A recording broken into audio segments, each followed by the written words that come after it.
Hello everyone, कसे आहात सगळे? मी पल्लवी तुमचं नवीन व्लॉगमध्ये खूप खूप स्वागत करते. काल थोडा मूड ऑफ असल्यामुळे मला काही व्हिडिओ टाकता आला नाही, पण आज मी परत तुमच्यासाठी छान एक नवीन व्लॉग घेऊन आली आहे. तर चला मग सुरू करूया आज आपल्या नवीन व्लॉगला. मस्त असं घरात झाडून घेतलं. पावसामुळे चपलांना लागून खूप मातीही घरात येत असते. मुले सारखे घरात आत बाहेर करत असतात, त्यामुळे सगळीकडे माती माती झाली होती. म्हणून आधी मस्त असं घर झाडून घेतलं आणि बाकीची कामं आवरून घेतली. आता वेळ झाली होती मला दुपारच्या स्वयंपाकाची. युवांशही मला मदत करायला तयारच असतो. तो फक्त चान्सच बघतो की मम्मा कधी किचनमध्ये जाते आणि मला बोलवते. मग काय, आले सर आणि लागले कामाला. त्याला काय चाकू घेतला की अशी पटपट अशी भाजी कापायला आजकाल फार आवडते. मी मिक्सर लावत होते तर त्याला मिक्सरचा आवाज नको वाटत होता, म्हणून सारखा कान बंद करून बसला होता. मला हसायलाही येत होतं की आवाज येतो मग हा बाहेर जाईल, पण कसला तो बाहेर जातो. तो तर मस्त बटाटा घेऊन कापायचं काम चालू होतं. आजकाल काय झालंय काय माहिती. मी एकदा किचनमध्ये गेली की युवान शेपूट सारखा माझ्या मागे मागे येऊन उभं राहिल्याशिवाय त्याला काही होत नाही. तो सतत माझ्या मागे मागेच असतो आणि मी किती बाहेर पाठवलं किंवा किती काही नांदी लावायचा प्रयत्न केला तर तो फिरून पुन्हा माझ्याकडेच येतो. आज मला मस्त अशी उसळ बनवायची होती. उसळीसाठी मसाला वगैरे वाटून घेतला आणि उसळीला फोडणी द्यायला घेतली. मसाला छान परतून मग उसळ मी टाकली. एका बाजूला लगेच भातही टाकून दिला होता, कारण आज नाश्त्याला असं काही स्पेशल बनवलं नव्हतं. त्यामुळे म्हटलं मुलांना भूक लागण्याआधी पटकन असं स्वयंपाक करून घेतला पाहिजे. उसळीला फोडणी देत असताना मला वाटलं आता कढीपत्ता तेलात टाकला तर तडतड आवाजाने किंवा मसाला टाकल्यावरती हा त्या आवाजाला घाबरून तिथून निघून जाईल, पण तो कसला हालतो.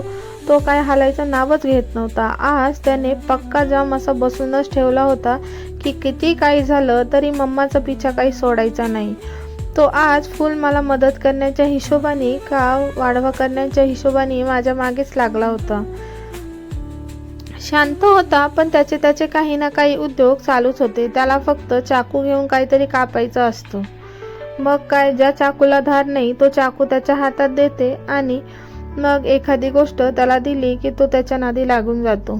शेवटी मला उसळीत काही बटाटा टाकायचा नव्हता, पण आता युवीने इतकं कष्ट घेतलंच होतं बटाटा कापायला, तर मग काय, घेतला तो बटाटा, घेतला साळून आणि टाकला मग उसळमध्ये. बघा बरं ते चाकू घेऊन कसे उद्योग चालू आहे. त्याला काय करायचंय तेवढं. अजिबात ऐकत नाही बाबा हा मुलगा. मला आवीने कधीच असा त्रास दिलेला नाही. आवी त्याचं मस्त खेळायचा किंवा कार्टून बघायचा. याला कार्टूनही बघायला आवडत नाही. याचं फक्त ह्या गोष्टी करण्यात, भाजी घेऊन काहीतरी उद्योग करण्यात त्याला फार मजा येत असते.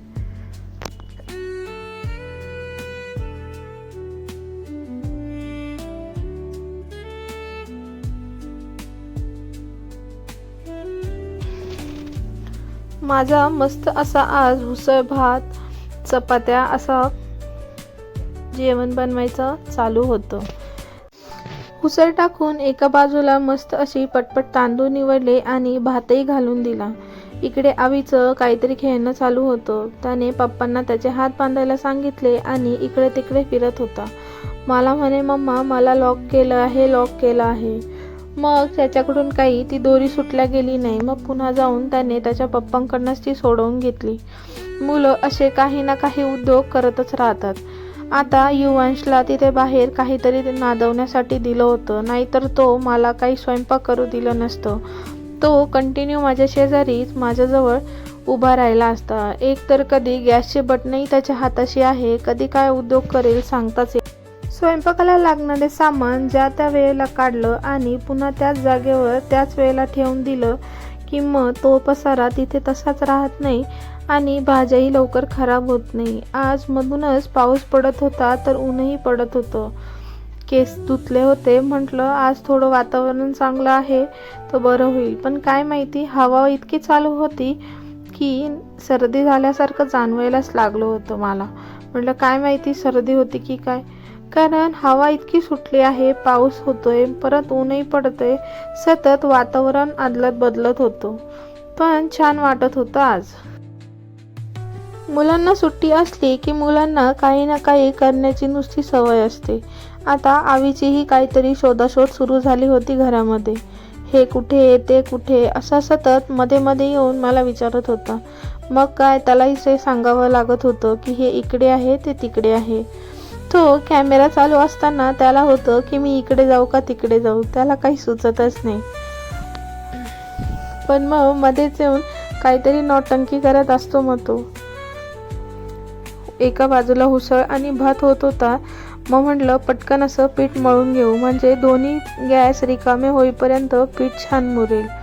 आणि पीठही संपलं होतं. मग म्हटलं आधी पिठाचा डबा तोही घासून घेऊ, म्हणजे परत नवीन पीठ आलं की स्वच्छ डब्यामध्ये ठेवलं मग टेन्शन राहत नाही.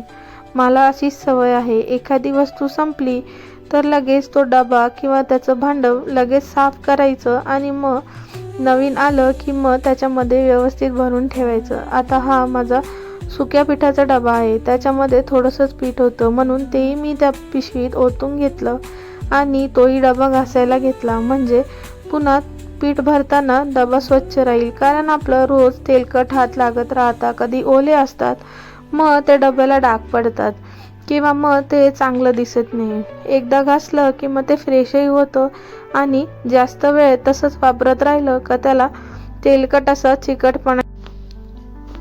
पटकन असं आवरून घेतलं आणि मग मुलांनाही भूक लागली होती. गरमागरम पोळ्या करून घेतल्या आणि मुलांना जेवायला वाढलं. कधी कधी काय होतं काय माहिती का आपल्या बायकांना आपण घरात राहून राहून असं होत असेल असं मला तरी वाटतं.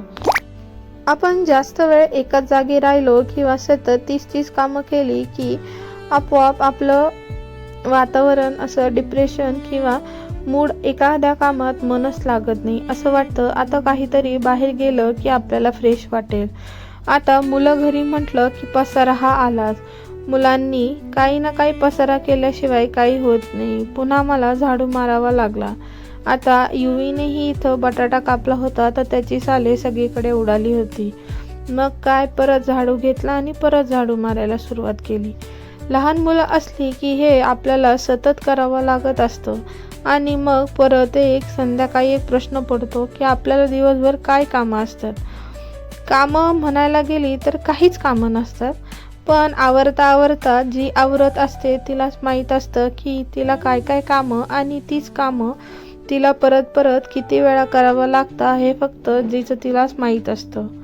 आणि त्याचमुळे कुठेतरी जाऊन आपल्याला असं वाटतं की आता नको, खूप झालं, सारखं सतत हेच काम आपण किती वेळेस करणार, आपल्याला पण काहीतरी दुसरं हवं की नाही, असंच मला काहीतरी वाटत होतं. आणि काय माहिती वातावरणामुळे असं झालं असेल असंही मला वाटतं. मुलांमुळे कधी बोर वाटत नाही, पण काम आहे, कामामुळे कंटाळा येतो आणि असं वाटतं की आता नको झालं आहे, कुठेतरी किंवा काहीतरी वेगळं आपल्याला पाहिजे असतं. ते वातावरण तर बाहेर अगदी छान झालं होतं. इतकी हवा सुटली होती की फॅनची तर काही गरजच नव्हती. ऊनही मस्त पडत होतं, त्यामुळे अजूनच भारी वाटत होतं. पण आता बाहेर कुठे जाणार, मध्ये मध्ये पाऊस आहे आणि लहान मुलांना घेऊन आपण जाणारही कुठे, असं होतं ना. तसंच आज काहीतरी माझ्यासोबतही झालं. मग काय झाला होता स्वयंपाक. म्हटलं आता नुसती उसळ तर मुलं खाणार नाही, म्हणून एका बाजूला चपाती काढून घेतली आणि लगेच छान असं मुलांना पापड, नागलीचा पापड आणि उडदाचा पापड तळून घेतला.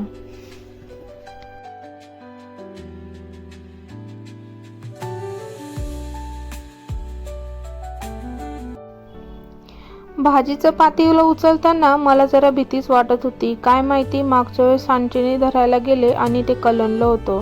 म्हटलं आता पुन्हा तसं झालं तर वाढवायचे, पण बरं झालं पटकन असं खाली ठेवून दिलं. मग पटपट अशा चपात्या लाटून घेतल्या आणि मुलांना जेवण वाढायची होती. युवीच्याही चक्रा सुरू झाल्या होत्या आता.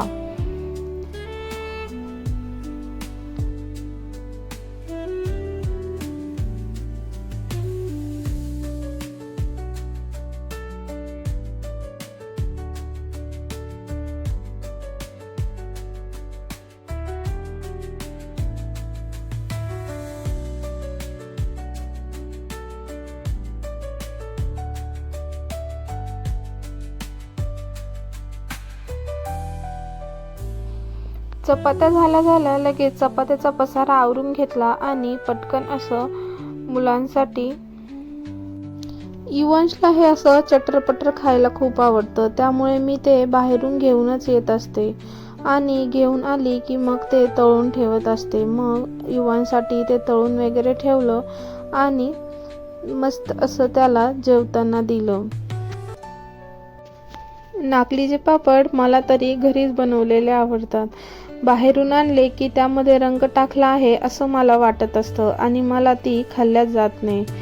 पण घरची पापड ही खाताना एखाद दोन जास्तच खाल्ली जातात आणि त्यांची चवही काही वेगळीच असते. अशीच मी ही पापड घरीच बनवली होती आणि चवीलाही खूप छान झालेली आहेत ती. पुढच्या वेळेस तुम्हाला रेसिपी नक्की शेअर करेन मी पापडांची. मग छान अशी पापड असे तळून घेतले. उडदाचा पापड आवीच्या पप्पांना खूप आवडतो, मग त्यांच्यासाठी तो तळून घेतला. मग प्रत्येकाच्या चॉईसचे पापड हे ते सगळं तळून त्यांना जेवणं दिली. मुलं जेवायला बसली होती. आता मुलांचं प्रत्येकाचं काही ना काही चॉईस होतं. युवांश तर पापड आणि त्याचं खाऊच घेऊन बसला होता. त्याला जेवण काही पटकन करायचं नव्हतं, पण त्याला नादी लावत आम्ही त्याला जेवणही दिलं आणि त्याचा खाऊही खायला लावला.